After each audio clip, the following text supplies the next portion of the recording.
Okay, good evening, all of you. Hope you can hear me, right? So I was waiting. Today also we don't have any student. Okay, we can't waste time. Then I will start the session, right? Okay, then again, good evening, all of you. We are about to start the today's session. Actually, today is the fourth week, and today we are going to discuss the practical application of LKS 1. Right. So last week we discussed about the LKS 1, the presentation of financial statements. When it's come to the LKS 1, as I mentioned in the last week, the very best accounting standard that you need to learn in this course unit.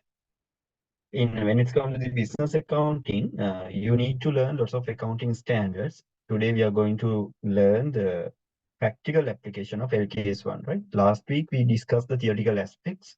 What is the standard requirement? And what are the components available in this standard? All the things we have discussed. So today we are going to discuss the practical application. When it's come to practical application, I think you can remember. Last week also I explained up to some extent how these companies have applied these requirement of the LKS 1, the presentation of financial statements. Now, when it's come to business accounting, it's a kind of a process. When it's come to accounting, it's a process, right? Now, end of the process, right? We discussed at the very first day, we discussed the accounting process. I think you can remember. So at the end of the process, you need to prepare the financial statements, right? You need to prepare the financial statement. At that step, we discussed there were 5 financial statements. Now you have an idea how you can prepare those financial statements. Now, when it comes to the preparation of financial statement, there is a guideline, right? There is a conceptual framework, and also there is accounting standard, that is LKS 1. Right now we are discussing about the LKS 1 because for the LKS 1 as well, the basic foundation will be provided by the conceptual framework, right? Because when it comes to the conceptual framework, we explain, we define that a conceptual framework as it's a kind of set of principles that we need to follow when we are preparing financial statements, right? It's a kind of principles, it's a set of principles, it's a guideline, right? Now you can understand that based on that they have developed accounting standard. Now first accounting standard is the LKS 1, presentation of financial statements. Now you are dealing with the financial statements. Now you are going to, as an accountant, you are going to prepare the financial statements. When you're going to prepare the financial statement, there is a guideline as well as there is a standard requirements, right? Guidelines will be provided by the conceptual framework. Standard requirements, yes, you need to satisfy the requirements given in the LKS 1 accounting standard as well, right? Okay, now if you have not yet watched the LKS 1 accounting standard, so you can watch that video. And I have shared the lecture materials as well. Just take a printouts and refer them. And another important point is when it's come to the case 1, the practical application is very much important. Right? Today I'm going to show you how you can download an annual report of a particular listed company, and as well as how you can identify the industries, right? Industries which they are operating, and how you can refer an annual report, how you can analyze, how you can read and analyze annual report. All things I'm going to explain today. With that, let's move to the let me share my screen first of all. Okay, now you can see here.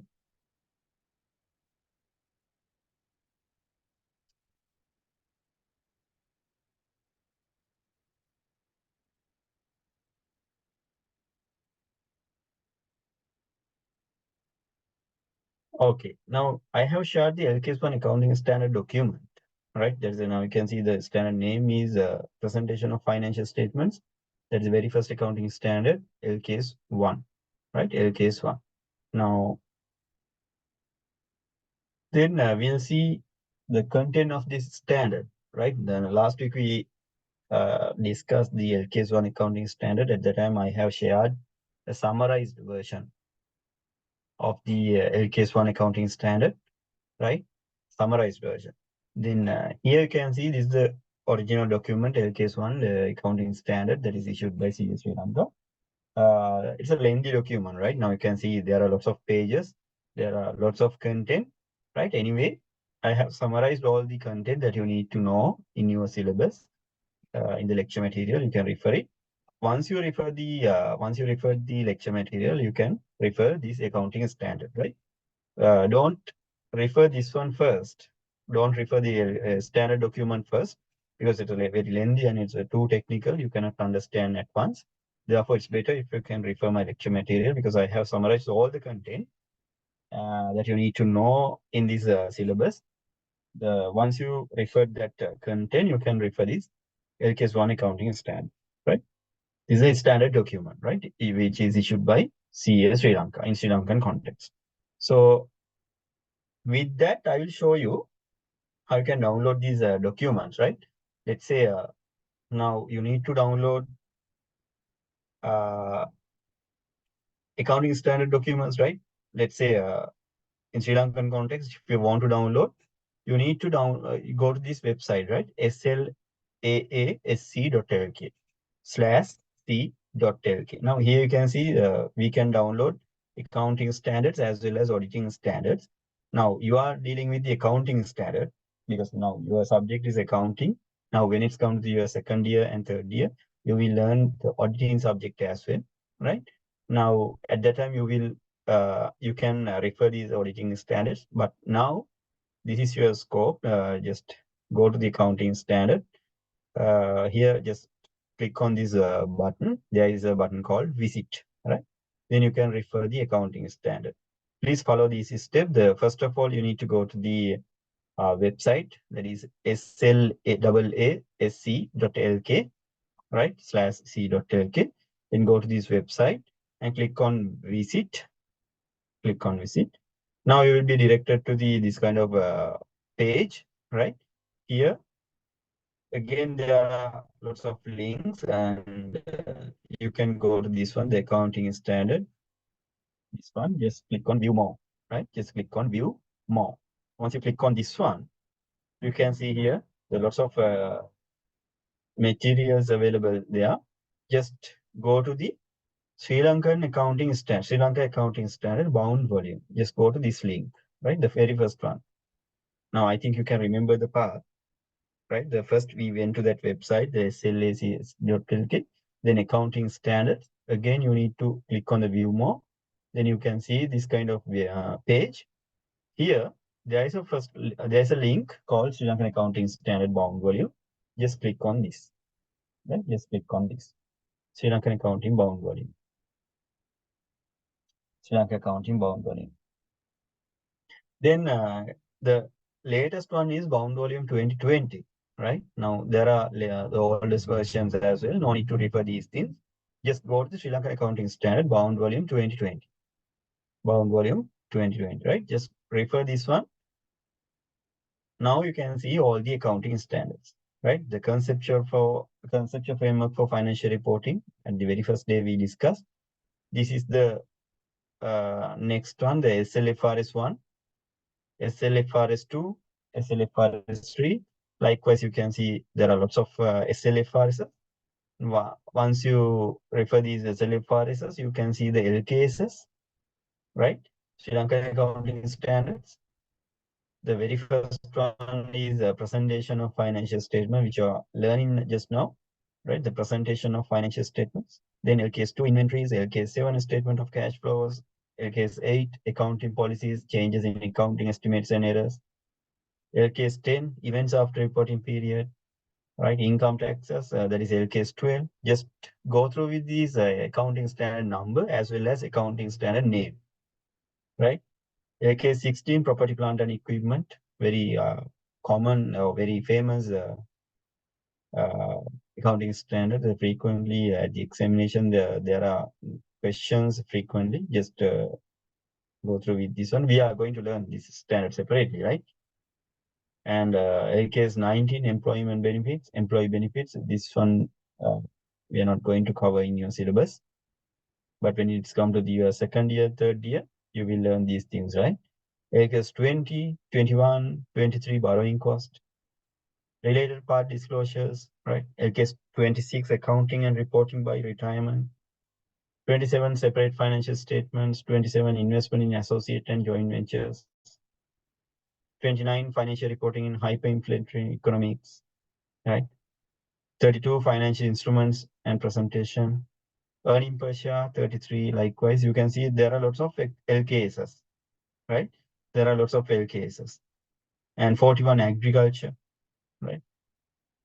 Now, I think you may have that idea. I will briefly explain what are those accounting standards and all that. Then just to have an idea, right? Conceptual framework, we learned this one. The conceptual framework for financial reporting means it's a set of principles that we need to follow when we are preparing financial statements. Very first day or last week also we discussed these things. This is not accounting standard, right? The revised conceptual framework issued in 2018 and with that is effective from 1st of January 2020, right? Just once you click on this one, you can see the conceptual framework document, right? This is the official, this is the original document. You can refer these content, right? If you have referred my lecture note, once you refer that one, you can refer these original conceptual framework document, right? All the things we have discussed, you can see here in detail, right? Then that is about the conceptual framework and financial reporting. Then SLFRS 1, SLFRS 1. That means now you can remember the difference between IFRS and SLFRS, right? In 2012, we adopted the IFRS to the Sri Lankan context, right? That's why you can see the accounting standards as SLFRS, right? SLFRS. Because previously we had IFRS in the global one, right? Then we adopted those IFRS to the Sri Lankan context as SLFRS. IFRS in the sense, yes, International Financial Reporting Standards. International Financial Reporting Standards. But when we are adopting IFRS to the Sri Lankan context, that is SLFRS, right? Sri Lankan Financial Reporting Standards, right? Then SLFRS 1 is the first time adoption of Sri Lanka accounting standards, right? When we are adopting IFRS to the Sri Lanka in the first time, what kind of things we need to adhere, right? For what kind of things we need to adhere, you can see all things in this SLFRS 1. And SLFRS 2, share-based payment, right? That one also is a complex accounting standard, but in your syllabus, we are not going to cover. In your level, we are not going to cover this SLFRS 2, share-based payment. Share-based payment in the sense, now let's assume you are in a company, you are an employee of a company, right? And you have any attachment to the company, when the company paying, right? When the company is paying benefits to the employee or any other related party, company have an option to pay using their shares, right? The company will pay obligations or benefits or any other thing using their shares, right? Now, when it's come to company, they have shares, right? At the initially, they can issue shares and they can collect funds. And apart from that, at the beginning of at the middle of the year, again, they can issue shares. And instead of collecting cash, right, they can issue shares for settlement of any outstanding balance, right? At that time, what is the accounting process, right? At that time, how you can keep accounts from the company perspective, right? At that time, how you can recognize the value of that payments, right? All the things will be covered in this SLFRS 2. That's the meaning of a share-based payment, right? Share-based payments, a separate accounting standard, is a complex one. There are lots of things in this accounting standard. If you like, you can just go to this PDF document and refer. There are lots of things that you need to know. But in your syllabus, we are not going to test this SLFRS 2. Still, you are in the basic business accounting. content or scope within your, when it's come to your scope, right? The business accounting, we are not going to cover these kind of accounting standard, but when it's come to the second year and third year, definitely you will learn these complex accounting standards, right? Then SLFRS 3, that is business combinations. SLFRS 3 is the business combinations. Now, when it's come to business combination, you may have that experience sometimes, the mergers and acquisitions, right? Sometimes you may have heard that particular company has acquired another company, right? Now, sometimes you may have heard that group of companies, right? And sometimes you may have heard that the word called mergers. Particular company has merged with another company, right? That means simply when a company acquire another company, right? They will purchase another company, right? At that time, how they can keep accounts. At that time, how they can prepare the financial statements. All the things will be discussed in this SLFRS 3 business combination accounting standard, right? That one also very complex accounting standard. In your syllabus, we are not going to cover this one. Very limited accounting standard, basic accounting standards, a few accounting standards we are going to discuss in your syllabus. Just to have an idea, right? Just have an idea. If someone is asking about what's the meaning of business combination, then you should have an idea, right? Business combination. That is SLFRS 3. There is a separate accounting standard for that business combination. Sometimes you may have heard, you may have seen these kind of business transactions in the real industries, right? So SLFRS 4, insurance contracts. SLFRS for insurance contract, that one also very much important, because insurance contracts, you may have that there are lots of insurance companies, right? They are just imagine their business model. What will happen when it's come to insurance companies? They are collecting premiums from the customers, right? Sometimes you may have the insurance policies, right? It may be life insurance, it may be like motor insurance, right? Mainly in the insurance industries, there are two types of insurance. First one, life insurance. Second one, general insurance, right? General insurance. Now, life insurance, for the human lives, they are offering a product called life insurance, right? And the second one is general insurance. It will cover all other insurance contracts except life insurance, right? It may be motor vehicle insurance. It may be any other property insurance. It may be any other kind of insurance, but except life insurances, right? That is the insurance contract. As I mentioned earlier, in the business model, there are two types of products. First one, life insurance. Second one, general insurance. Then just imagine as an insurance company, what is their business model, right? Then what they will do, they will collect money or premium. We call it as premium, right? They will collect a premium from the customers, right? Instead of their risk, right? Instead of their risk. Then as a customer, now just assume that you have an insurance policy, right? In a particular company. Now you are going to apply this accounting standard for that insurance company perspective, right? Now just assume you are an accountant of that insurance company. At that time, how you are going to keep accounts for those kind of insurance contracts, right? Just first of all, just imagine the insurance model, business model of that insurance company. They will collect a premium from the customers instead of their risk, right? Instead of their risk. Then what will happen? During that period, if there is a risk happen, if there is any damage happen, they will pay the damage, right? They will pay the damage. They will claim the damages. If there is no any damage, if there is no any risk happen, they will not pay any claims, right? But anyway, if there is any damage or not, they need to pay the premiums. So a small amount when comparing to the benefits, but there is a risk, there is a possibility of taking claims. Sometimes you may take the claims during that period, insured period.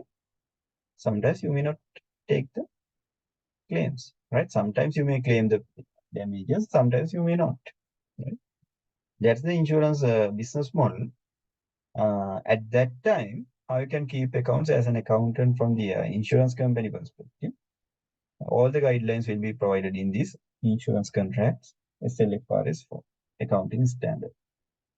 Clear? Okay. Then give me 1 minute. I'm getting a call.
Okay.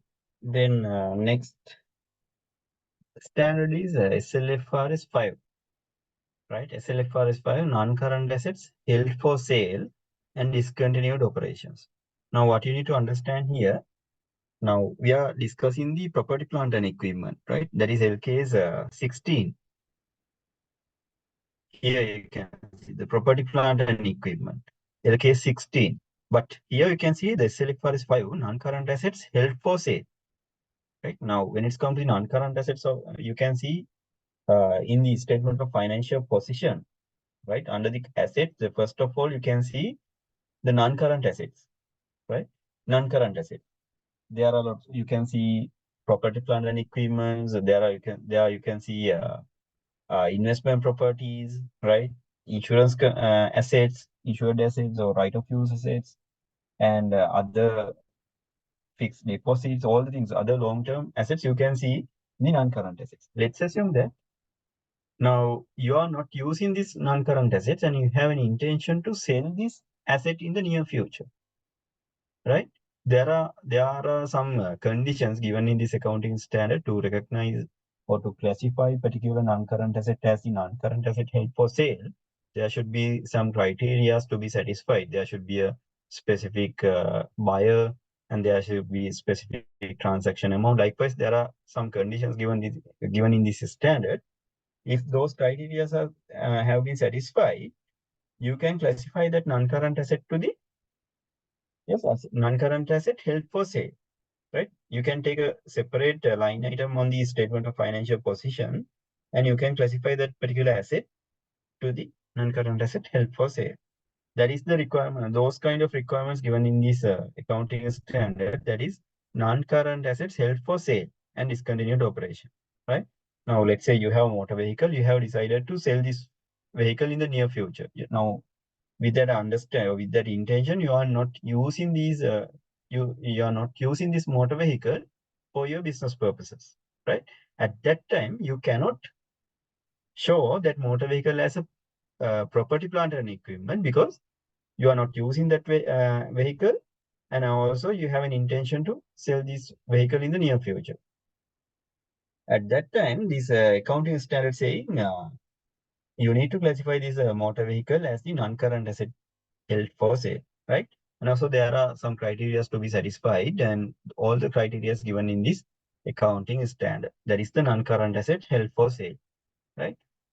Then this one, the exploration and evaluation of mineral resources. That is SLFRS 6. There sometimes you may have heard that those kind of there is a separate industry for that minerals and exploration and evaluation, right? අපි ඔය පතල් කියලා කියන්නේ. ඒ වගේ industries වලට for such kind of industries, we are applying this SLFRS 6 accounting standard, that is exploration for evaluation and mineral resources, right?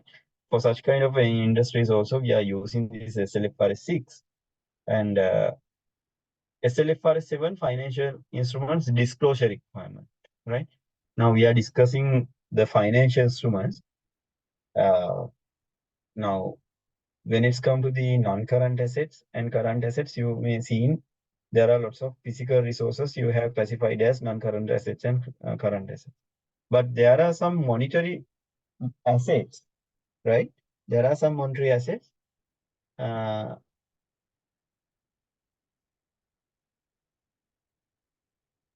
Sometimes there are some monetary assets you need to classify under the non-current assets and current assets. At that time, you can apply these financial instruments accounting standard.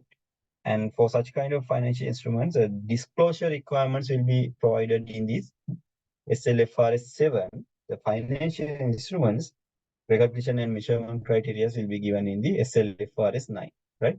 These are two separate accounting standards, but in the disclosure requirements of the financial instruments will be provided in the SLFRS 7.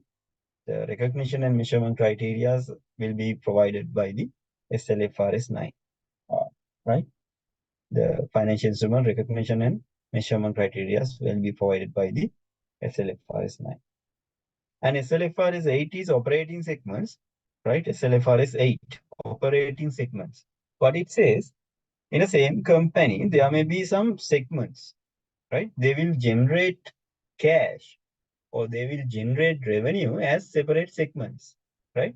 We call it as CGU, cash generating units, right?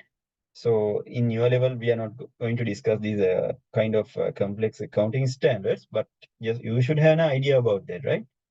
just assume a bakery, right?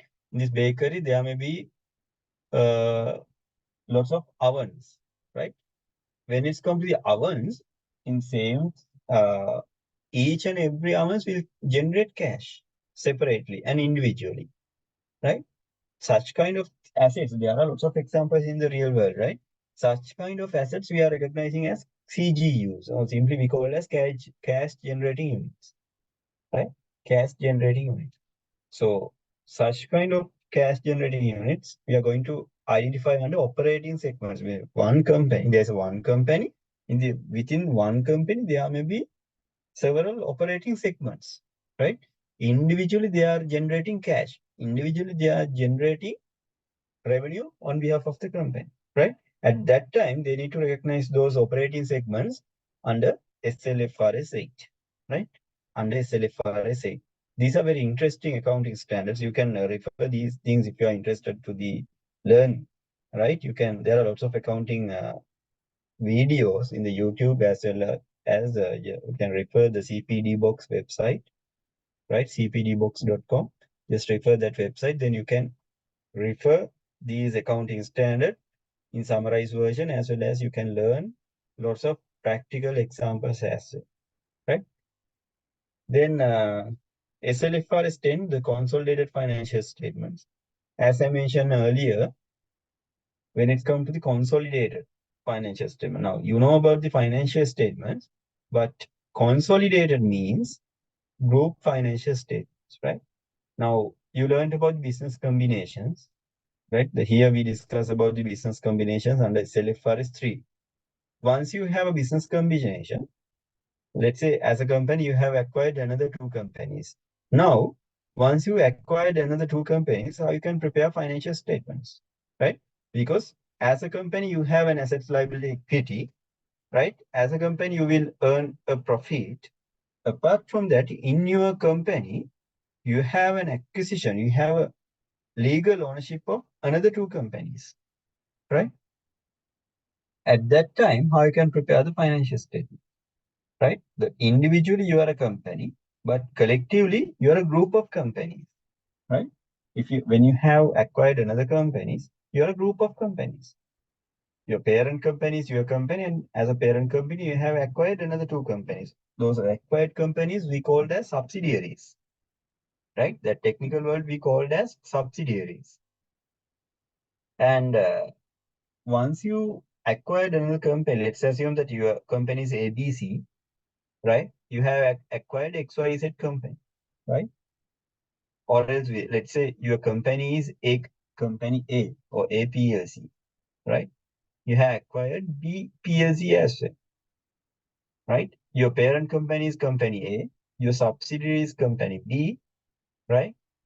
Then group of companies, when it's come to group of companies, that is AB, right? That is AB. At that time, this SLFRS 10, right? This one, SLFRS 10 describes how you can prepare the financial statement for all companies, right? For all companies.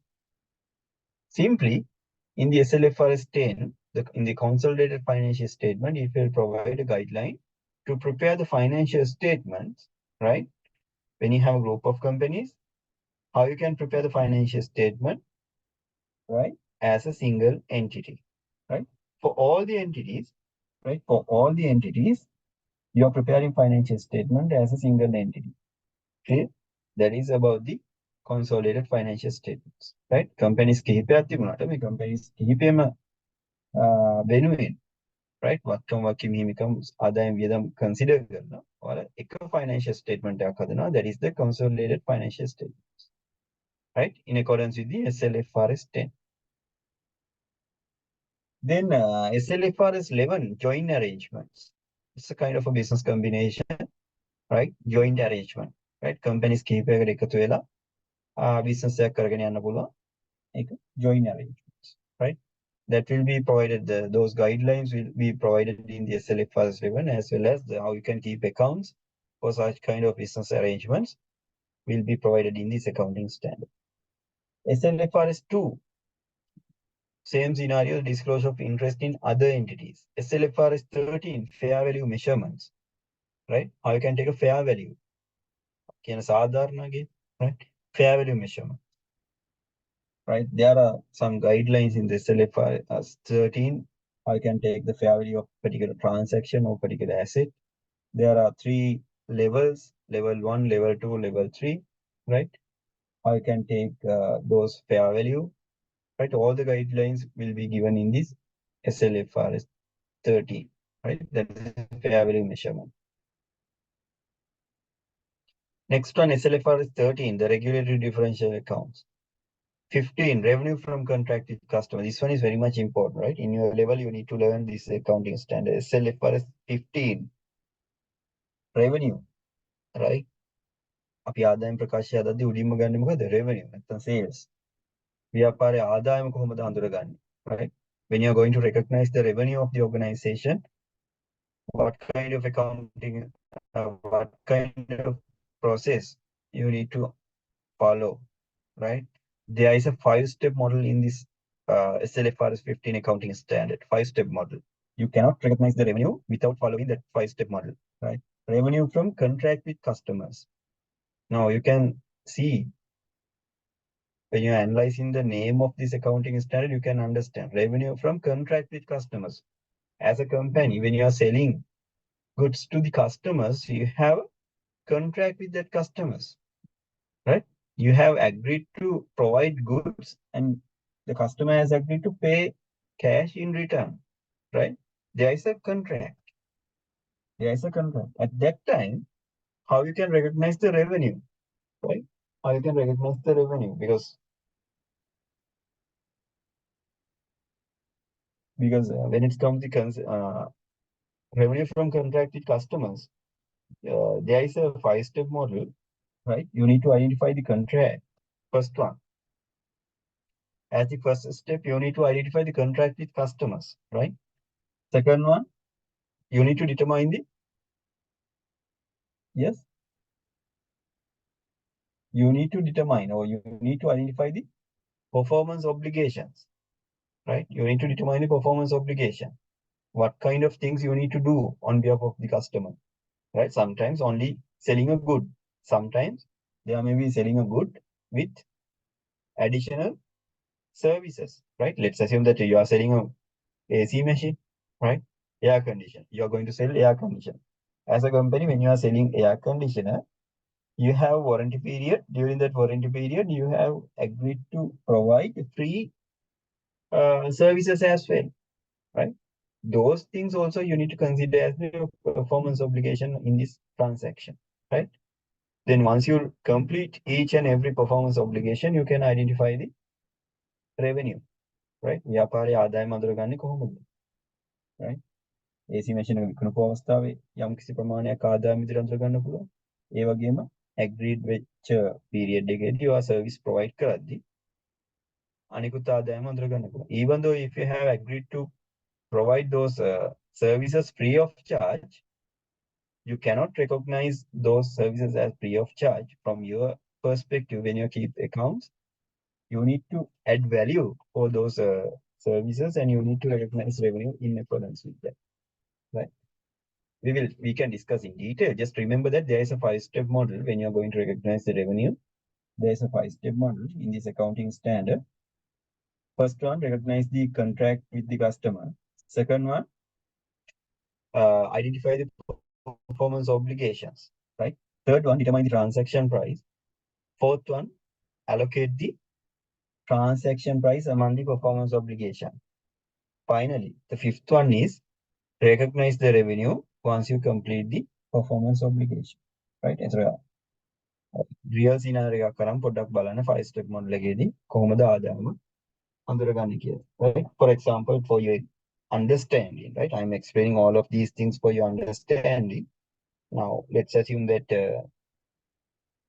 let's take the previous example. You are selling an AC machine with 3 services free of charge, right?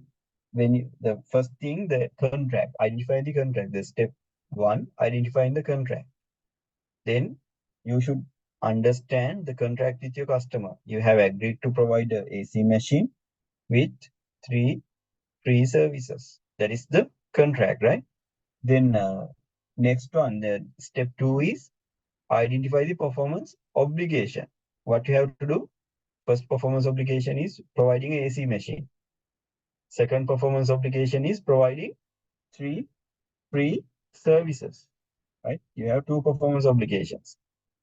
Then third step is recognize the transaction price. Recognize the transaction price. All of these steps, all of these steps you will complete, will be completed at which point, at which price, right? Will be provided for at which price. Let's assume that all of these all of these performance obligations you will be provided for 300,000, right? Then there is a transaction price because you are agreed to provide free of charge services as well as the providing AC machine, right? All of these criteria will be all of these product and services you will be provided for 300 rupees. 300 rupees, right? That is a transaction price. The next point is from the accounting perspective in your organization, you need to identify the you need to break, right? Or you need to allocate transaction price among the performance obligation. At once, you cannot recognize the 300,000 as the revenue. Step by step, you need to recognize the revenue once you complete the uh, performance obligations, right? That's what this standard says. We can identify, we can learn these accounting standard in the within next few couple of weeks. Just remember this one is very important accounting standard, right? That is SLFRS 15, revenue from contract with customs. Then SLFR 16, leases, right? You may have heard this concept, leases. Once you take a motor vehicle with a leasing facility, it may be a motor vehicle, it may be a machine, right? Any property you can take under the leasing facility. Once you obtain a property with a leasing facility, how you need to keep accounts, right? That is the guideline given in the SLFRS 16. Once you obtain a property under leasing facility, how you can keep accounts, right? Those guidelines will be given in the SLFRS 16 leases accounting standard. Here also there are lots of things you need to understand. There is a definition. There are definitions, right? Lessor and lessee, the parties involved with this kind of transaction. All things you need to learn under this lease. LKS 1, that is what we discussed in the last week, the presentation of financial statements. Presentation of financial statements. Second, the LKS 2, inventories or stocks, right? We are Paretoge, right? Mainly we have 2 types of inventories, the opening stocks and closing stocks. In the LKS 2, it will provide a guideline to recognize the revenue, or not the revenue, recognize the inventories at the beginning of the financial year as well as at the end of the financial year. How you can recognize the inventories, how you can value the inventories, right? How you can present the inventories, how you can disclose the inventories. All the things will be given in this LKS 2, right? This standard also you are going to learn in the next few weeks. And LKS 7, the statement of cash flows, right? Then if you can remember the components of financial statements, cash flow statements are one of financial statements, right? Cash flow is the one of financial statements. That is LKS 7, right? Then here mainly we are analyzing the cash flows of the organization as cash inflows and cash outflows, as well as we are classifying these cash flows under main 3 classification of as the operating activities, financing activities, and investing activities, right? Then finally, you can take the net cash movement during the year, as well as the liquidity or cash inflows and outflows analysis you can take from this cash flow statement, right? That is the requirement of the LK7, the cash flow statement. So you are reconciling these cash inflows and outflows to your cash balance, right? Mainly, there are two types of methods to prepare these cash flow statements. The first one is direct method. The second one is indirect method. All the things we are going to discuss in LK7, the statement of cash flows, right? Just remember that for the uh, statement of cash flows, right? Even though it's a financial state, one of financial statements, there's a separate accounting standard for that, right? Please remember that part. Then in case 8, accounting policies, changes in accounting estimates and errors. As a company, what kind of accounting policies you can take, right? When there is a change in the estimate or errors, what is the accounting treatment? All the things will be provided in the LKS 8, right? Then LKS 10, events after the reporting period. Now, when it's come to the company, when they are recording accounting transaction, they are recording all the transactions related to the particular financial year, right? Most probably, most of the companies, their financial is starting from 1st of April and ended up with 31st March. But when it's come to the services company or service sector, those companies financial year starting from 1st of January and ended up with 31st December, right? So at that time, after the reporting period, let's say our financial year ended up with 31st December. After the 31st December, there may be some transaction while you are finalizing your final accounts, right? But before signing the board of directors, during that period, there may be some transaction which will be impacted to your financial year, right? Which will be impact to your financial year. That means you are recording all the assets and liabilities, equity, and performance of the company up to 31st December. But after that, there may be some transaction that will be impacted to your financial year, right? At that time, how you can do the necessary adjustments will be given in this accounting standard. That's why it says case 10 as the events after reporting period. Events after reporting period. Clear? Then next one, LKS 12, that is income taxes. Income taxes, right? Now, in these days, this income tax is very hot topic, uh, right? For the corporate purposes as well as individual purposes. There are income tax rates given in the inland revenue. Then how you can calculate the taxes in a company. If there is any difference, how you can keep accounts for that. All the accounting treatment will be given in the case 12 accounting standard, right? As I mentioned earlier, case 16 is a very important accounting standard. Property, plant, and equipment, right? Property, plant, and equipment. Then here you're going to discuss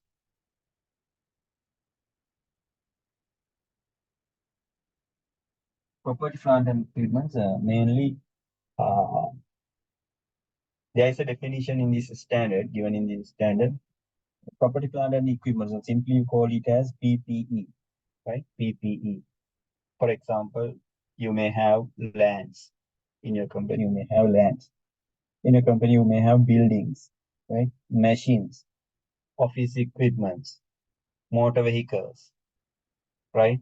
Any other furniture, right? All the things you can classify it as property, plant, and equipment, right?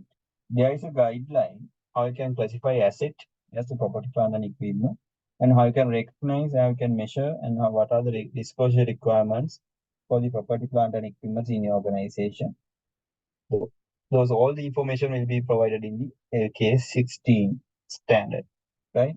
So that is the main thing that you need to understand. This one, LK 16, we are going to discuss in detail because if you have referred your course content or syllabus, you need to prepare the financial statement for a company. final accounts, right? When you're preparing the financial statements, when you're preparing the financial statements, yeah,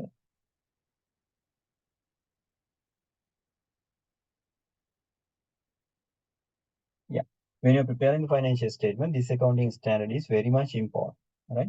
Because PPE is a key component of the statement of financial position, right? Under the non-current assets, the top of under that non-current asset, top of the list, you can see the property, plant, and equipment. There is a separate property, plant, and equipment note in the notes disclosures, right? For each and every annual report, you can see this kind of PPE balance and PPE note, right?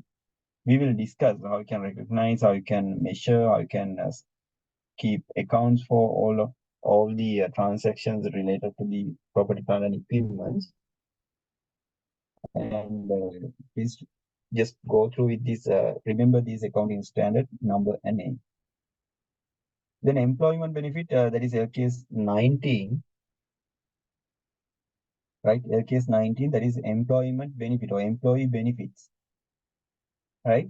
As a company, now let's say you are an accountant, you are keeping accounts, or you are preparing final accounts for your company, but you have employees in your organization, right? Employees of the organization. Sometimes you may have that experience as a company, they are deducting uh, benefits, or they are deducting some amounts from their salaries, right? With the intention of giving that amount when they are retiring or when they are resigning from the company, right? And as well as you may have seen that those concepts or those words you may have heard, EPF, ETF, right? Or any other company specific funds, right? They may have deducted some amount from their salaries, as well as they will contribute to some funds on behalf of the employees. Those funds will be released when they are resigning or when they are resigning from the when they are resigning or when they are retiring from the company, right? At that time, how they can value those funds, how they can recognize those funds, right? All the things will be given, all the requirements, all the guidelines will be provided in the case 19 employment benefit, right? There are lots of employment benefit plans in several companies. I mean, those natures may be different company to company. At that time, what is the method, what kind of method that they need to follow to recognize those assets and liabilities, right? There may be lots of funds. There may be fund account, or there may be collected fund pool, right? Sometimes you may have heard that those words, employment benefit plans, asset account, employment benefit liability account, right? If you have referred some annual reports, you may have seen those things, right? For such kind of valuation, so such kind of recognition, all the guideline has been given in this accounting standards, right?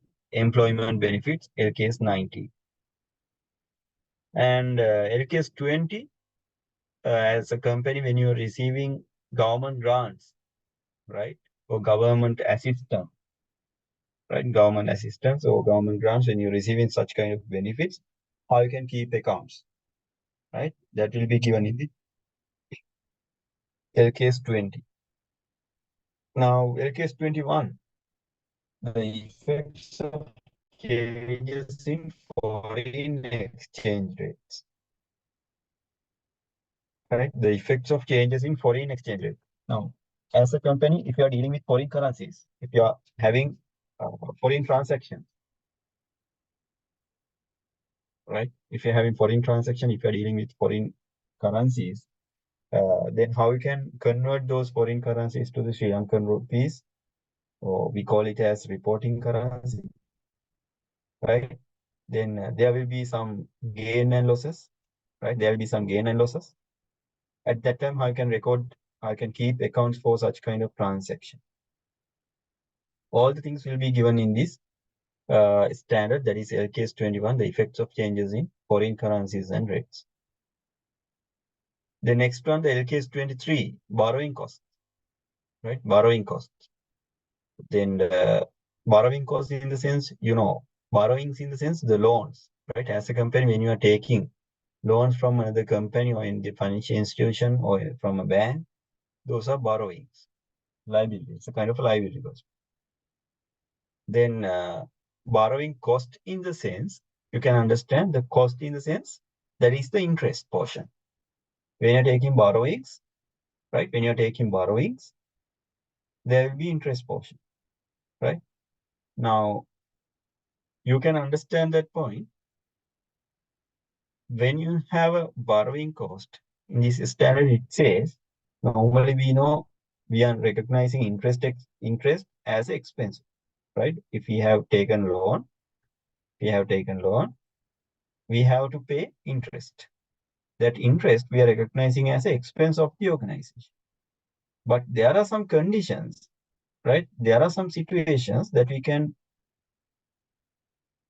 have an option to capitalize these interest, right? That we have an option to capitalize these interest expense, right? Those situations or those special criteria given in this accounting standard, and that is case 23, borrowing cost. What you can do for interest portion that you have obtained, that you have incurred for loans obtained, right?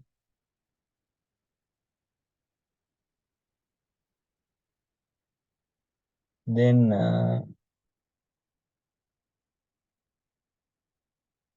next accounting standard is related party disclosures, right? As a company, when you are providing the disclosure requirements, or there are disclosure requirements when you are preparing the financial statement, and if you have related parties, right, in your company, if you have related parties, or if you have a related party transaction, you need to disclose those nature of the transactions, the amounts, and all the related information you need to disclose in your company, right? You need to disclose in your annual reports of the company. Those requirements given in the LKS 24, that is related party disclosures. 26, and again, the related to the LKS 19, the accounting and reporting by retirement benefits plans. Retirement benefits plans, that is LKS 26. And separate financial statement, that is LKS 27. And 28 is investment in associate and joint ventures, right? It's a kind of business combination, investment in association and joint ventures. And 29, financial reporting in hyperinflationary economics, right? When you have in your economy, if you have inflation, I think you know the single meaning, Uddamane. But if that inflation is a higher one, right? The hyperinflationary economy, if you are in a hyperinflationary economy, how you can keep accounts, right? How you can keep accounts. Those kind of guidelines given in the LKS 29, financial reporting in hyperinflationary economies. Then 32, financial instruments presentation requirements given in the LKS 32, right? We discussed about the financial instruments. Then earning per share, right? LKS 33, earning per share. Now, as a company, you can earn profit. And if you are a listed company, you may have issued shares to the public, right? Then earning per share, how you can calculate the earning per share? Then you can take the total earnings of the or profit of the company, and you can divide the total profit of the company from your number of shares. Then you can calculate earning per share. Earning per share. Clear? Then again, when you're calculating such kind of information, there are lots of criteria to be satisfied. There are guidelines that you need to follow. All the things given in this case 33, right? That is earning per share. And 34, interim financial statements. Now, normally companies preparing financial statements annually, but if you're a for example, if you're a public limited company, there is a requirement of preparing financial statement quarterly, right? That is interim financial statement. If you are preparing financial statement before the financial year, before the end of the financial year, there is interim financial reporting, right? Interim financial reporting. Those requirements given in the LKS 34, right? LKS 34. Then 36, impairment of assets. Now, you may have heard that word impairment. Hani karna alabe. This one also very much important. Under the impairment of assets, you are recognizing impairment of the asset. If there is any impairment loss, you need to recognize those impairment losses when you are recognizing those assets to your books.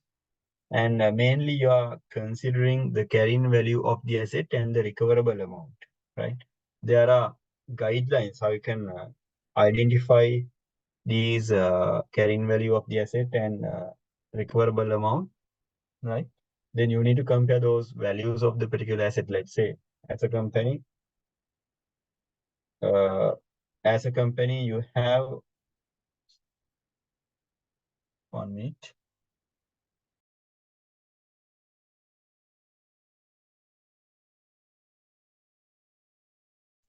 Let's assume that as a company, you may have lots of assets, right? We discuss as the PPE or as the current asset. Likewise, you may have lots of assets. Now, let's assume that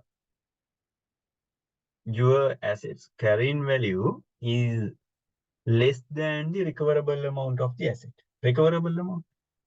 By using this asset, there is an amount that you can gain, right? In the standard, it says it's a valueless cost of sale or value in use. There's a concept called value in use. When you have an asset, you have an option. You can use this asset and you can earn an income, or else you can sell this asset, right? Whichever is higher, you need to take as the recoverable amount as per this standard, right? Then you need to compare this recoverable amount with the carrying value of the asset. Carrying value of the asset, right? Then if that carrying value of the asset is less than the recoverable amount, you need to recognize, yes, yes, exactly. If that carrying value is higher than the recoverable amount, right? If that carrying value is higher than the recoverable amount, the difference you need to recognize as the impairment loss, right? If your carrying value is higher than the recoverable amount, right? You are showing as the carrying value 1,000, but your recoverable amount is 800,000, right? Or let's say your carrying value of the asset is 1,000, right? You simply will take it as 1,000, 1,000, right? Your recoverable amount of the asset, yes, the asset recoverable amount is 800, right? Then you can understand, even though you have showed that your asset value is 1,000 on your books, but the recoverable amount is 800. The difference you need to take as the impairment, right? The difference you need to take as the difference. If that carrying value is higher than the recoverable amount, the difference you need to take as the impairment. You need to recognize the difference as the expense of the organization, right? We will discuss those things in detail, then you can understand. Then 37, provision, contingent liabilities and contingent assets, right? Liabilities, you know, assets, you know, but when it comes contingent, asambhavya, right? Asambhavatkam sahavaki. There are some criteria to be satisfied to recognize some assets and liabilities as the contingent assets and contingent liabilities. We will discuss when we are discussing this accounting standard. Just remember that contingent liabilities and contingent assets, right? To have that kind of assets or liabilities, there may be a possibility, there may be a probability, right? So by considering the probability of such kind of assets and liabilities, we are recognizing contingent liabilities and contingent assets as per the LKS 37, right? Then 38, intangible assets. Intangible, aspushavatka. Now, so when it comes to the assets, right? Now, when it comes to assets, there may be physical assets as well as there may be invisible assets. right? Such kind of invisible assets, normally we are recognizing as the intangible asset. Or the definition for the intangible assets you have given in the LK's 38. All the invisible assets we cannot recognizing under the intangible assets. To recognize some assets as the intangible, there is a scope, there are some guidelines, there are some criteria to be satisfied. All the information will be given in the LKS 38, right? LKS 38. Then 39, again, financial instruments, that is recognition and measurement criteria. 40, investment property, right? If you have a particular asset, let's say if you have any land or building, right? Please remember that when it comes to investment property, you can classify any property, land or building, right? Only land or building you can classify as the investment property under the LKS 40, right? Land or building, if you have an intention to keep for capital appreciation or with the purpose of renting to others, right? You can classify such kind of assets as the investment property, right? Then LKS 41, agriculture, right? Agriculture. Now, you may have that understanding. Sometimes some companies, they are dealing with these kind of transaction, right? They are dealing with agriculture. They are producing agricultural products, right? And they are dealing with animals, or they are using animals in their business processes, right? At that time, how they can keep accounts for such kind of transactions and for such kind of assets, right? That is the case 41, agriculture or biological assets, right? All things will be given in this accounting standard. Okay, that's all, right? That's all. Then all the accounting standards we discuss, and you have an idea about all of the accounting standard. Now, we were discussing about the very first one, the LKS 1, right? LKS 1, the presentation of financial statements, right? The Because to prepare the financial statement, you should have an idea about all the accounting standards, right? You should have an idea about all the accountings. That's why we discuss one by one. That is presentation of financial statement. When it comes to the accounting process, the last step is the preparation of financial statement. To prepare the financial statements, you should have a good idea about all the accounting standards, right? Because when you are recording these transactions, right? When you are recording these transactions, uh, you need to adhere with these accounting standards, right? You need to adhere with these accounting standards. Okay, then let's go to the practical application. For that, let's take the accounting standard, that is LKS 1, the standard document, and in parallelly, let's analyze an annual report of a company, right? Okay, just after the break, we will discuss these things, and we'll take the LKS 1 accounting standard document. In parallelly, let's analyze an annual report of a particular listed company, right? Okay, just take 5 to 6 minutes as a break and come back again. Then we can discuss the rest, right? Okay.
Okay, now you can see the case one accounting standard document.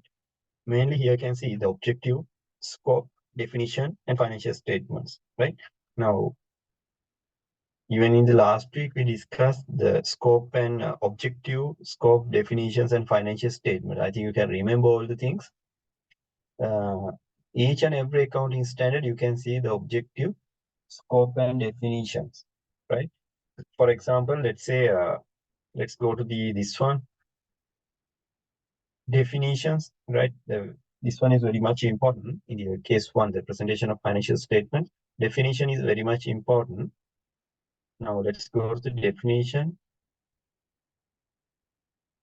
here, right?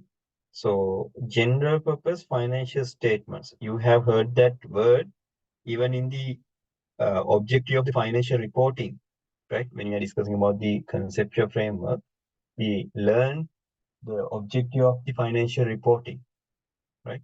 If you can remember the objective of the financial reporting, in that definition, you learned about the general purpose financial statements. General purpose, right? General purpose, not the special purpose, general purpose. Now, you can see this general purpose financial statement definition, right? Are those intended to meet the needs of users who are not in a position to require an entity to prepare financial report tailored to their particular information needs, right? Now, simply, you can understand when it's come general purpose financial statements, right? When it's come to general purpose financial statement, it says the financial statement, it will provide the information for all the stakeholders commonly, right? Not the special purpose, it's a general purpose. It will provide, right? It will provide, you can see, it will provide all the financial information to all the stakeholders commonly, right? And as well as impracticable, right? Applying a requirement is impracticable. Applying a requirement is impracticable. Word is impracticable. When entity cannot apply it after making every reasonable effort to do so. Impracticable, right? The opposite word of practical, right? Then you can see here the Sri Lankan Accounting Standard, SLFRSS, right? Standards and interpretations adopted by the Council of the Institute of Chartered Accountants of Sri Lanka, or simply we called as CS Sri Lanka, right? Now you can see here what they have adopted. Sri Lankan Accounting Standard, or we call it as LKSS. Previous one was SLFRSS, right? Statement of Recommended Practices, SORPs, Statement of Recommended Practices, Statement of Alternative Treatment, SAOAT or SOATs, right? Interpretation adopted by the Council of Institute of Chartered Accountants of Sri Lanka, if we can see, right? We discussed these points in the very first lessons, right? If we can see. Financial reporting guidelines issued by Institute of Chartered Accountants of Sri Lanka. Financial reporting guidelines, right? Financial reporting guidelines. Then material, the definition for material, right? Material means omission or misstatement of item are material if they could individually or collectively influence, right, the economic decisions that users make on the basis of the financial statements, right?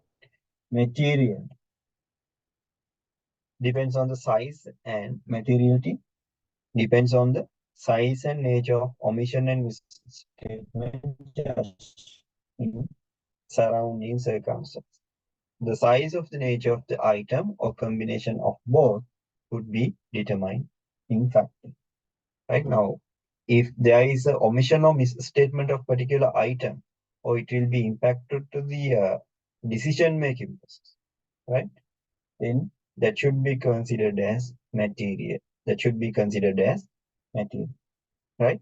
if if something has omitted or if something has misstated, right?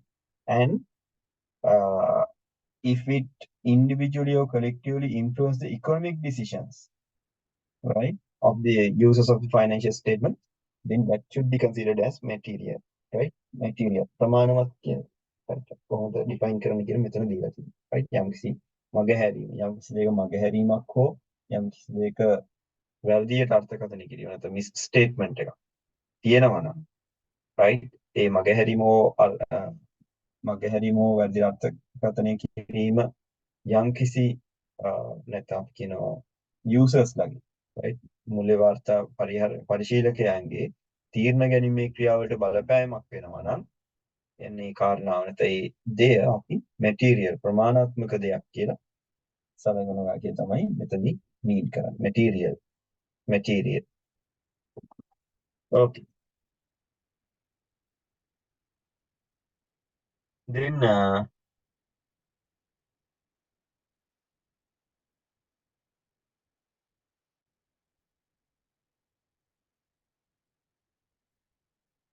okay. With that, let's move to the next part.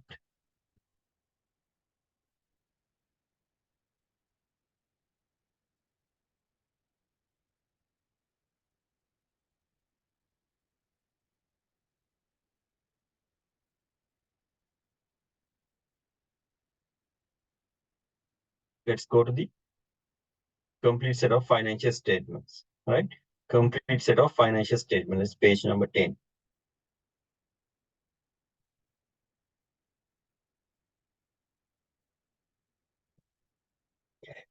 Now, when it comes to financial statements, you can see here, purpose of financial statements, right? The purpose of financial statements. Financial statements are structured representation of the financial position, financial performance of an entity. Right now, you have an idea when it comes to financial statements. Those are structured representation of financial position and financial performance. Financial position in the sense, statement of financial position, right? It shows assets, liability, equity, right? Financial performance in the sense, income and expenses, right? Okay. Then the objective of the financial statements, here you can see the objective: to provide information about the financial position, financial performance, and cash flows of the entity that is useful to a wide range of users in making economic decisions, right?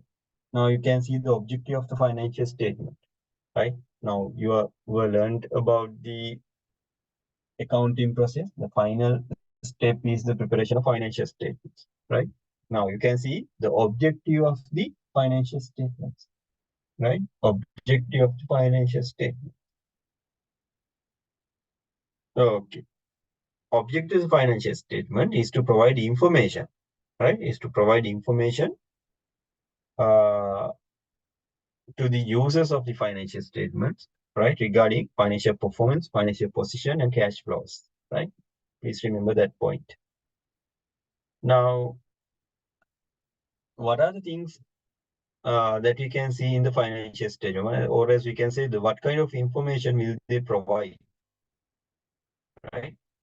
In the financial statements, what kind of information will provide? You can see here, assets, right? Liabilities, equity, income and expenses, right? Contributions and cash flows. Okay, you can see these points.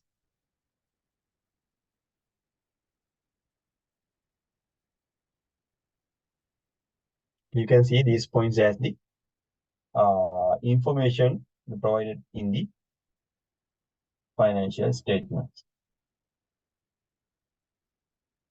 Now, this is the important point, right? The complete set of financial statements. Just see what are the complete set of what are the things that we can see in the complete set of financial statements. Now, these things we discuss are the components of the financial or components of the financial statements, right? Components of the financial statement. Just see.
Okay, now you can see the complete set of financial statements. We discuss these points as the components of the financial statements as well. First one, a statement of financial position as at the end of the period, right? Financial position, or previously we called it as balance sheet, right? Next one, a statement of comprehensive income for the period. Statement of comprehensive income for the period. Third one, a statement of changes in equity for the period. Statement of changes in equity. Statement of cash flows for the period. Statement of cash flows. And notes comprising summary of significant accounting policies and explanatory information. We call it as notes and other disclosures, right? Notes and other disclosures. Apart from that, a statement of financial position as at the beginning of the earliest comparative period when an entity applies an accounting policy retrospectively or makes a retrospective restatement of an item, these financial statements, or when it reclassifies, right? When it reclassifies items in its financial statements. Now, we'll come first, right? We'll come one by one, then you can understand. Mainly, in the statement of financial position, right? The statement of financial position in the sense, you can understand, previously we call it as balance sheet, right? Here you need to mention assets, liabilities, and equity, right? Assets, liability, and equity. Then you can remember the structure. All the assets should be equal to asset, liabilities, and equity. All the assets should be equal to liabilities and equity, right? You can remember the structure that we discussed in the last week as well. Next one, a statement of comprehensive income. A statement of comprehensive income. What you need to understand here? The comprehensive income. Yes. Now you can remember when you're going to evaluate the performance of the company, right? Then normally income and expense. Normally when you are preparing the income statement, we are identifying the net profit, right? We are identifying net profit. Clear? Then when you are taking the comprehensive income, apart from the net profit, you need to identify other comprehensive income, right? Other comprehensive income. Last week also we discussed what are the examples for other comprehensive income. Then third one, a statement of changes in equity. Statement of changes in equity. Statement of changes in equity. Fourth one, a statement of cash flows for the period, right? Fourth one, a statement of cash flows for the period, right? Now, you know, we have separate accounting standard for cash flows, right? Statement of cash flows, LKs 7. Then notes comprising a summary of significant accounting policies and other explanatory information, right? Notes and comprising a summary of significant accounting policies and other explanatory information. Okay, right. Then we'll come one by one. Statement of financial position, Mulya Tattva Prakasha, right? And in the same time, you can see as at end of the reporting period, right? As at end of the period. That means now let's say your financial year end up with 31st December, right? You are preparing this financial statement on that day, right? You are preparing the statement of financial position as at 31st December. On that date, you are going to report how much of assets you have, how much of liabilities you have, how much of equity you have, right? Mulya Tattva Prakasha, right? Mulya Tattva Prakashani. Right. Then next one, the statement of comprehensive income. Vistirna Adayam Prakasha. Vistirna Adayam Prakash. Right? Single meaning is Vistirna Adayam Prakash. Statement of comprehensive income. Here you can see when we are preparing the comprehensive income, that is for the period. Right? That is for the period. But here, statement of financial position as at end of the period. As at end of the period. කාලච්ඡේදයේ අවසන් දිනේට තමයි මූල්‍ය තත්ත්ව ප්‍රකාශය හදන්නේ. හැබැයි සම්පූර්ණ සලකා බලන කාල පරිච්ඡේදයටම තමයි ඉන්කම් ස්ටේට්මන්ට් නැත්නම් අපි ස්ථිර ආදාය ප්‍රකාශය පිළියෙල කරන්නේ. Next one again, a statement of changes in equity for the period. හිමිකම් වෙනස් වීමේ ප්‍රකාශය. Statement of changes in equity.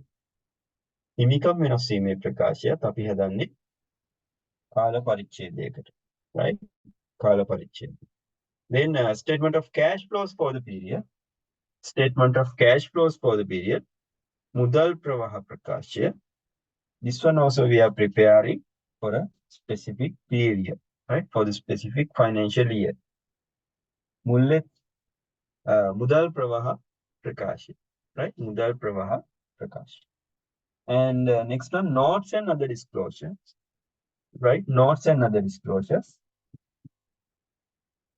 Comprising and other disclosures comprising a summary of significant accounting policies and other explanatory information. මූල තත්ත්ව ප්‍රකාශය, income වෙනස් වීමේ ප්‍රකාශය, right? විස්තීර්ණ ආදායම් ප්‍රකාශය සහ මුදල් ප්‍රවාහ ප්‍රකාශය පෙන්වන මුහුණත අගයන් වලට මොනහර පැහැදිලි කිරීම අවශ්‍යයි නම් මෙන්න මේ disclosure requirement, disclosures, explanatory information වල පෙන්වන්න පුළුවන්. right? ඒව තමයි මෙතන පෙන්වන්නේ. And apart from that, a statement of financial position as at beginning of the earliest comparative period, right? In මූල තත්ත්ව ප්‍රකාශයේ ගිය අවුරුද්දේ මූල තත්ත්ව ප්‍රකාශයේ comparatives නැත්නම් සැසඳිය හැකි ආකාරයෙන් අපි ගිය අවුරුද්දේ මූල තත්ත්ව ප්‍රකාශය මේ වර්තමාන මූල තත්ත්ව ප්‍රකාශය සමග පෙන්වුම් කරන්න ඕනි. අපි බලමු examples, then you can identify, right? Let's take an annual report of a particular company. Now, I think you have an idea how you can download the annual report, right?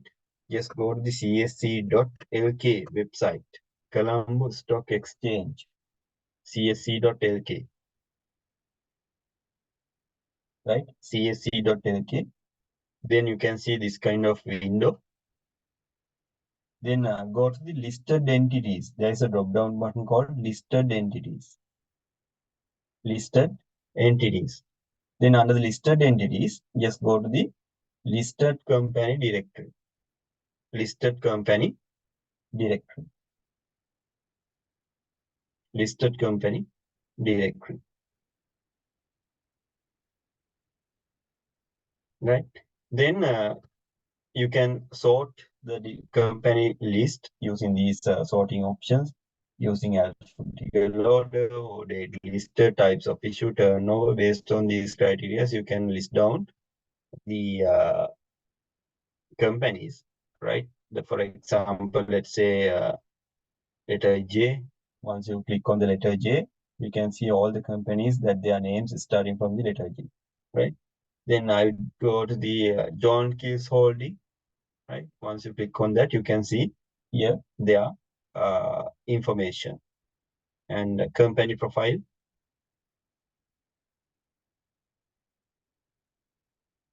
You can see here the address, phone numbers, right? Website, and their industry, right? To quarter date, all things you can see, the key executives, right? Board members, all things you can see here. Then apart from that, you can go to the financials. If you need to download the annual reports or financial statements, you can go to the financials. You can go to the financials, then go to the annual report. Just go to the annual report. The latest annual report is annual report 2022-2023. Then click on this annual report.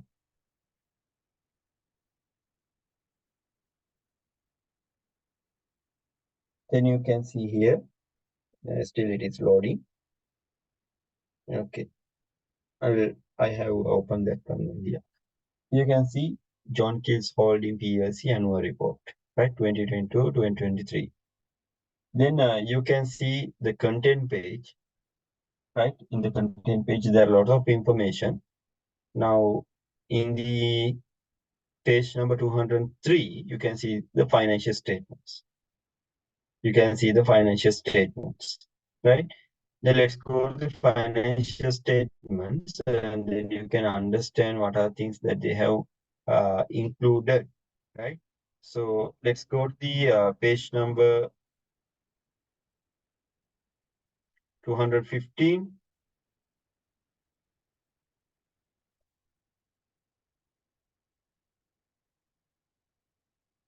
Now you can see here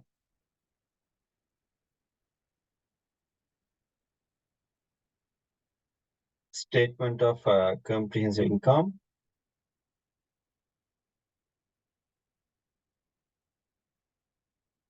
right? First, you can see as the financial statement, income statement, right? You can see here the first they have recognized the revenue, and after that cost of sale, gross profit. Once they deducted the other expenses, they have taken the profit before tax. Once they are deducted the tax, they have derived the profit for the year, right? And also they have separately mentioned the other comprehensive income, right? Currency gain and losses, shareholders gain and losses, right? Equity instruments gain and losses, and share-based comprehensive income and equity accounted investees. All the things they have taken to this statement, and finally they have taken the total comprehensive income for the period.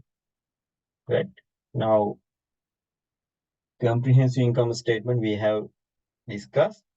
The next statement is statement of financial position. Statement of financial position. Here you can see total assets, total non-current assets.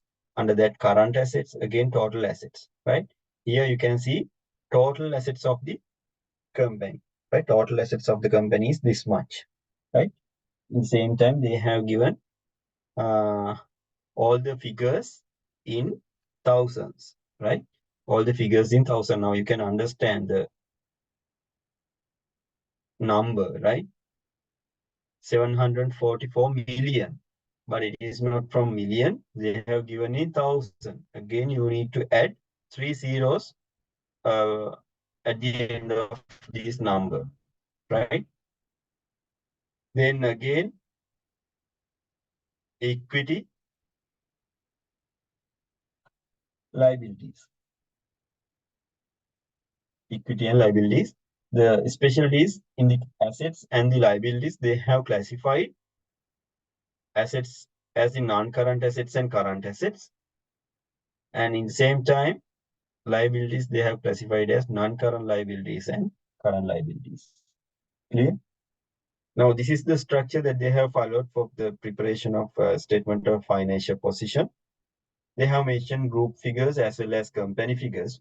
When you are dealing with numbers, it's better if you can go through with these numbers, company numbers, right? Company column, the current year is 2023. These are the company figures, right? These are the company figures. Then statement of cash flows. Statement of cash flows, you can see here, operating activities, investing activities, and financing activities. Likewise, they have classified all the cash flows under these classifications. Then they have adjusted and cash equivalents at the beginning of the year. Then the final cash balance they have reconciled, right? Now, after that, they have prepared the statement of cash flows. You can see here the remaining part. Here, statement of changes in equity. Statement of changes in equity. You can see here.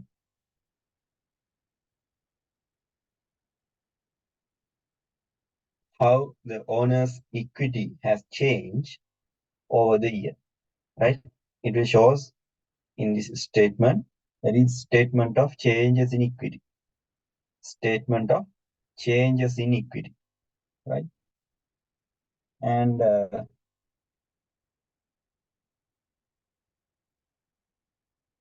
finally, notes and financial statements. Notes and financial statements, right? All the other explanatory information they have mentioned in the notes. Now, if you can remember, the fifth one is notes, right? Fifth one is notes. They have mentioned in the 2019 page onwards, right? 2020 page onwards, they have mentioned the notes to the financial statements, right? Notes to the financial statements. And what else? Last one is a statement of financial position as at the beginning of the earliest comparative period. Now, same thing you can see here, even in the cash flow statement, right? They have prepared company and group figures for the current year as well as the previous year values they have mentioned, right? That's what it says.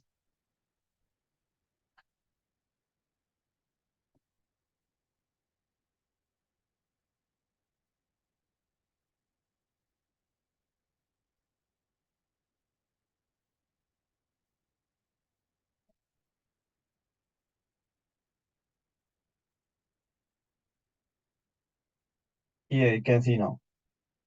That's what it says, right? The statement of financial position as at beginning of the earliest comparative period. Now let's move to the financial position.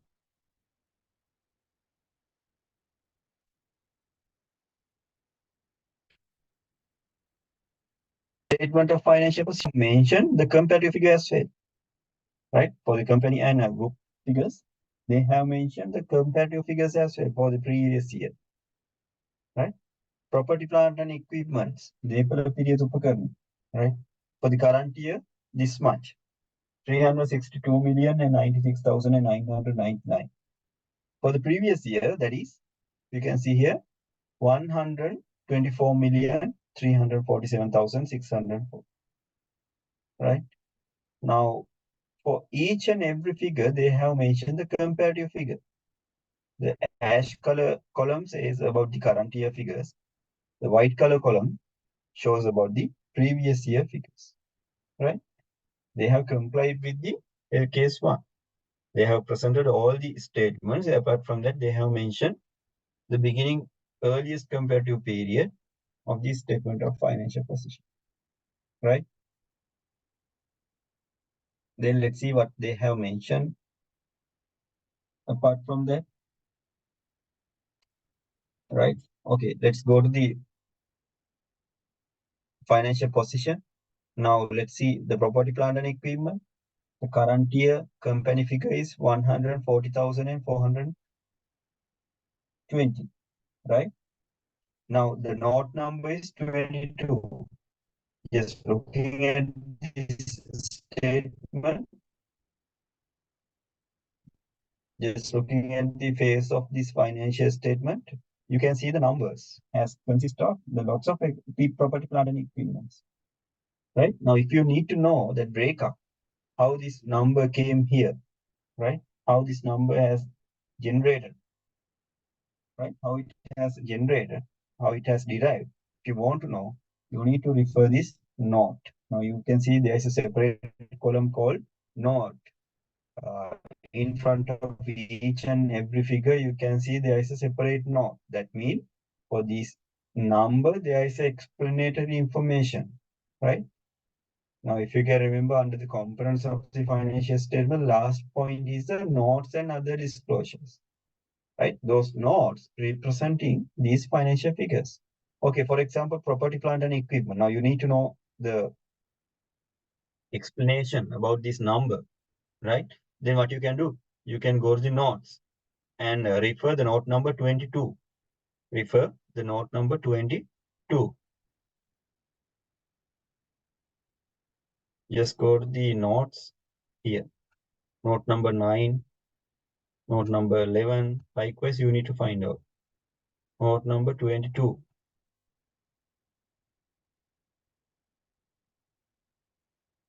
20 is here, 21. 21.6 here. 22. 22 is the property, plant, and equipment. Right? Property, plant, and equipment. When they are preparing the financial figure for property, plant, and equipment, what they have considered, right? All the general information you have given, the basis for recognition, basis for measurement, all things you have given here. And what is the accounting policy for depreciation, right? How they have depreciated the assets. Their policies and estimates they have mentioned here. Building, hotel building, right? Plant and machinery, the lifetime you have given, right? And borrowing cost if they have capitalized, all the things mentioned here. Apart from that, you can see here the property, plant, and equipment note, right? Property, plant, and equipment note. For the companies, let's see that company one here. You can see that number 140,420. This is how they have derived this number. How? They had plant and machinery, they had furniture and fittings, they had motor vehicles, and they have deducted depreciations here, current year depreciation, and they have added the additions during the year. For the at the beginning of the year, they have this much of assets, right? Additions in the sense how much they have purchased during the year. වාර්ෂික මුල කොච්චර වත්කම් තිබුණාද property plant and equipment තේපල පෙරේත උපකරණ අවුරුද්ද තුල කොච්චර මිලදී අරගෙන තියෙනවද, right? Additions. Apart from that, if they have any disposal, you can mention here, right? For the current year, there is no any disposal. For the previous year, they have disposed this much of assets, right? කොච්චර අයින් කළා තියෙනවද විකුණලා තියෙනවද වත්කම්. Then charge for the year in the sense the depreciation expense. Charge for the year in the sense depreciation expense, right?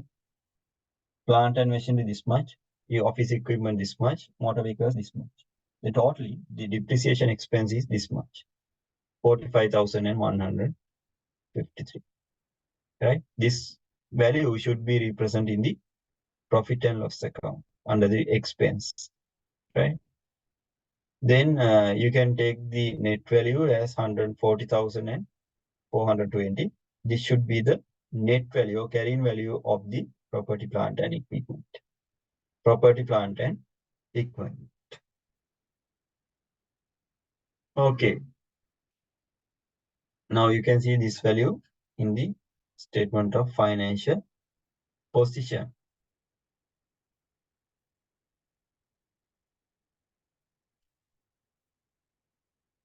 Here, company figure is 140,420. Now, if you want to see, as I mentioned earlier, if you want to see how this number has derived, you need to go to you need to refer note number 22. Note number 22. Then let's go to the income statement. Revenue from contracted customers, right? Revenue from insurance contract.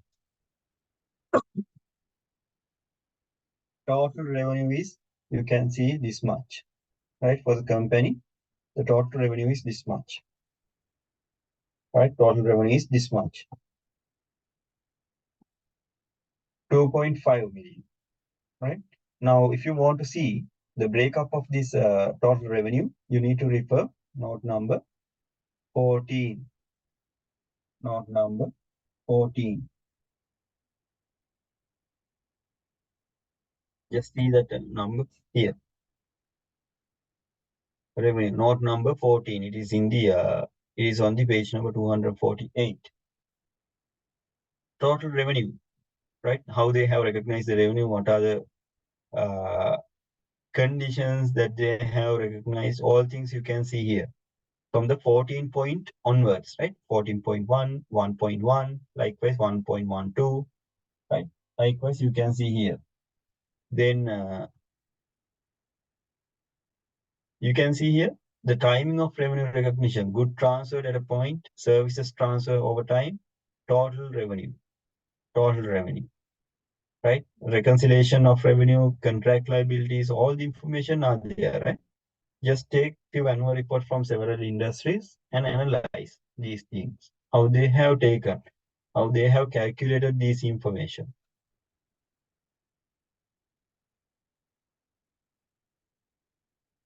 Right now, how they have recognized or how they have generated revenue from each and every uh, industry. Right now, when it's coming John Keel's holding, you can see here the large scale company. Right, they are operating in several industries. Right, for each and every industry, they have mentioned about each and every industries. Right, transportation, consumer foods, retail, right, other financial services. This is how they are catering. This is how, as a company, they are catering to these industries, right? All the figures you have given here. Just read these points, then you can understand.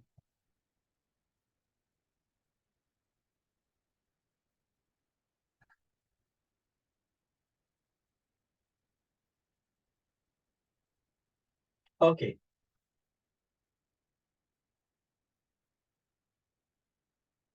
then let's go to the other point.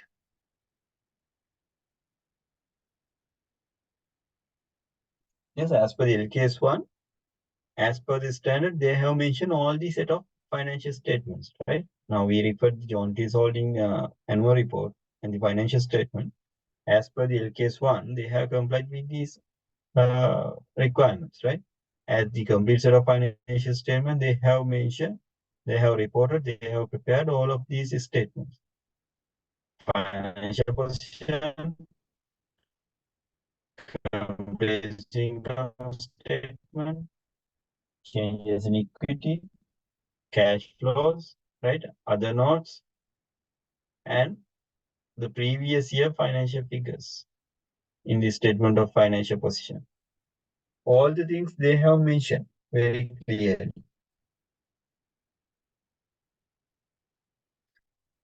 Then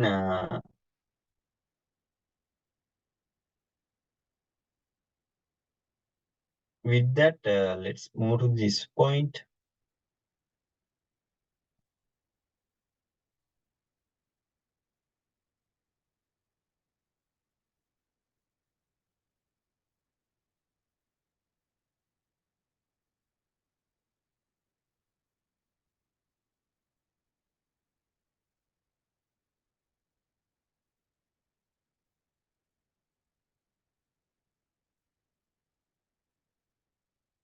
Here, right? Now let's start from the income statement.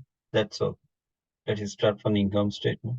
Just go through with the format, right? Because now you need to prepare the financial statement for companies as well as for the sole proprietorship company in your syllabus. Now just familiar with these formats, right? So first of all, you need to derive or you need to rule and do the you need to prepare the income statement with the other comprehensive income, right? Then you need to prepare the statement of financial position. Now, for example, when you are preparing the income statement, first of all, you need to take the total sales, total revenue, right? Out of that, you need to deduct cost of sales, economy period, right? Then you can take gross profit. You can take gross profit. That is, yes, meaning is dollar, right? Then if you have any other income, right? If you have any other income, you can take just after the gross profit. Then you need to deduct all the other expenses. There may be finance cost, right? Any other expenses, all the things you need to deduct from here, right? Then you can take the profit before tax. Once you deduct tax expense, you can take the profit for the year. Profit for the year. Once you take the profit for the year, you need to show the other comprehensive income. Other comprehensive income. Vena vistirana adayam. Right? single meaning is වෙනත් විස්තීර්ණ ආදායම්. Now here they have prepared those income statement and other comprehensive income as two separate statements. But if you like, you can prepare one statement. First of all, you need to take the net profit. After that, you can show the other comprehensive income. The total should be net profit plus other comprehensive income should be total comprehensive income. That's fine, right? Here also you can see here that they have started from profit for the year, right? That is this one. That is this one, right? Company figure. The profit for the year is this much. They have started company figure from again same amount, right? Then you can add the other comprehensive income. Clearly, you need to mention other comprehensive income here. Then you can take the total comprehensive income for the period, right? Total comprehensive income for the period. Then when it's come to the statement of financial position, you need to prepare the statement of financial position. Just imagine the accounting equation, right? Just imagine the accounting equation. Now you can see assets, right? Just imagine the accounting equation. Assets equal equity and liabilities, right? Asset equal equity and liability. The same scenario you can see in the statement of financial position. Assets, right? Total asset is this much for the company for the current year, 287,000. Now equity and liability is also same, 287,000, right? 287 million. Here also 287 million, right? That means total assets will be equal to total liabilities and equity, right? Total liabilities and equity. Please remember that formula. That is the accounting equation. Assets equal liabilities plus equity, right?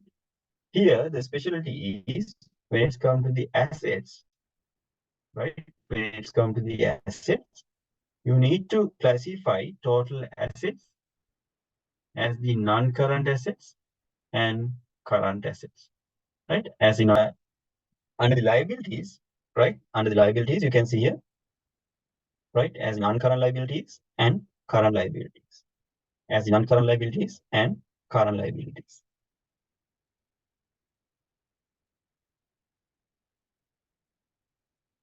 Okay, that's the thing you need to understand, right? Then you can see the equity and liabilities will be equal to the total assets. This is the structure of the statement of financial position. Apart from that, just read and go through with these figures, right? Just read and go through with the figures under each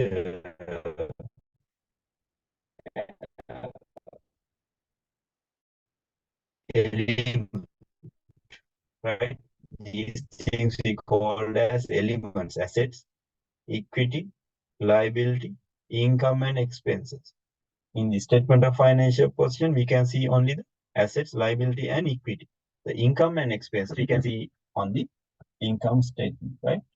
Income and expenses we can see under the income statement. And just go through the statement of cash flows. Here, as we discussed, they have prepared the cash flow statement.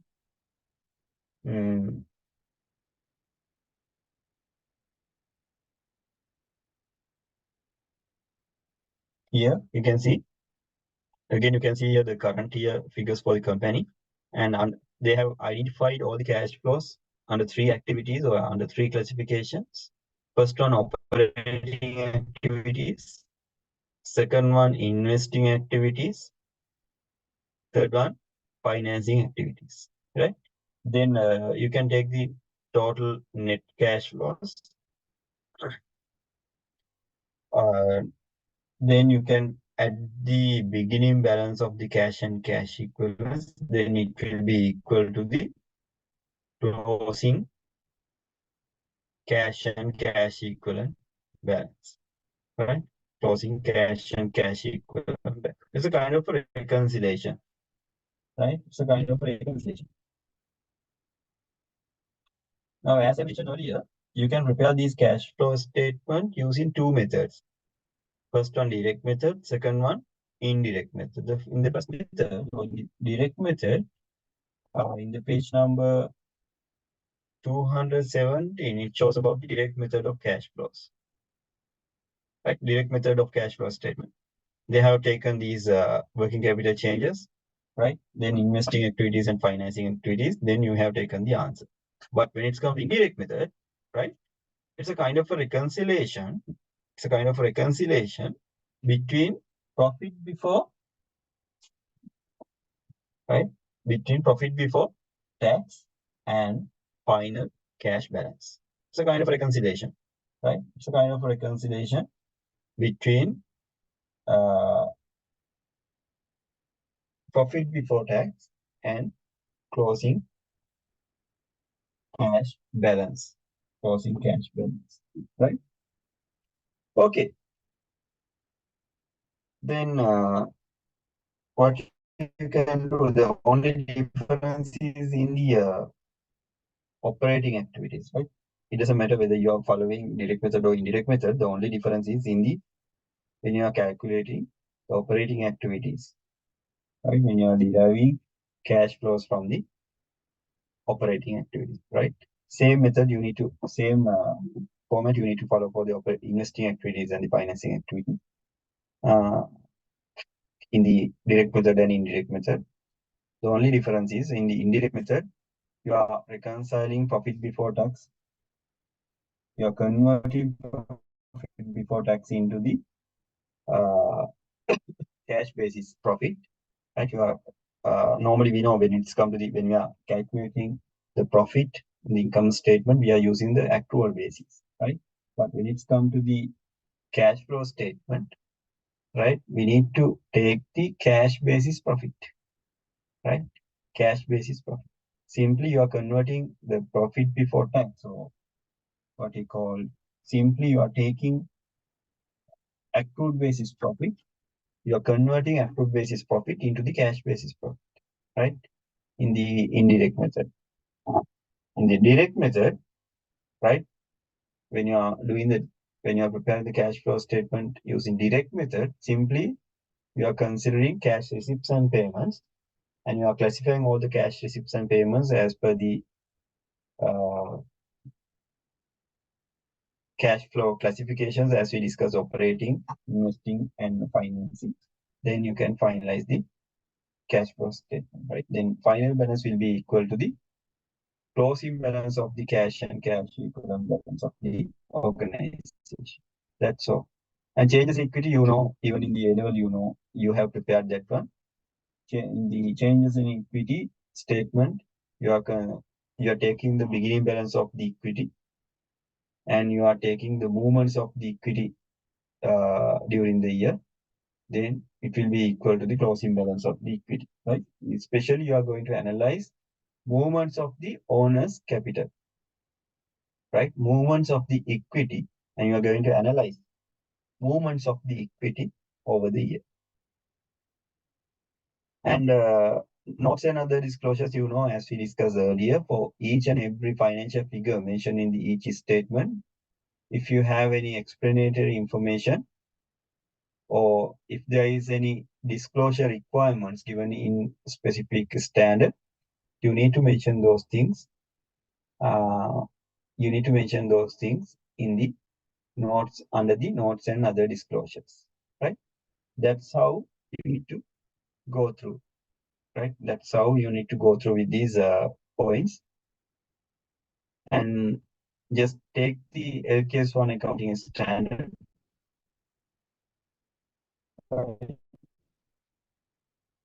Then go download few annual report from several industries and go through with that.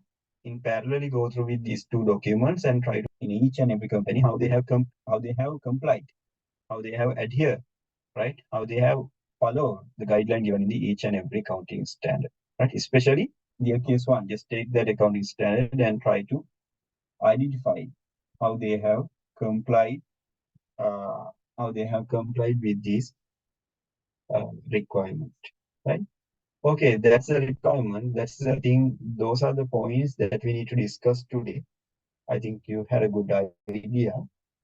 My advice is, as I mentioned earlier as well, I think it's better if you can participate the lectures live online. Then, if you have at the same time, if you have any question or any concern, you can ask and you can get it clarified. You can get it clarified in the same time, right? Because watching a video is not that much effective because you cannot ask any question. There may be lots of concerns. I don't know your understanding levels. I don't know your situations, right? Sometimes there may be some students, those who came from another streams, those who have not done A level in commerce stream, right? At that time, they don't have basic idea. Then I need to wait on them, right? Because I don't know whether such kind of students are there or not. I think it's better if you can come to the lectures online, then you can discuss with me in the same time, right? Then I can identify your requirement, then I can cater the lecture very well, right? Okay, just go through these materials and video and be familiar with the LKS one because it's a compulsory question. There may be a question at the exam from the LKS one, the presentation of financial statements, right? Okay, with that, we can wind up session. And again, remember that my advice, it's better if you can participate the lectures online, right? Okay, let's wind up the today's session and be familiar with the, just go through these lecture materials and video and be familiar with the LKS one. Okay. Okay, have a nice evening. See you.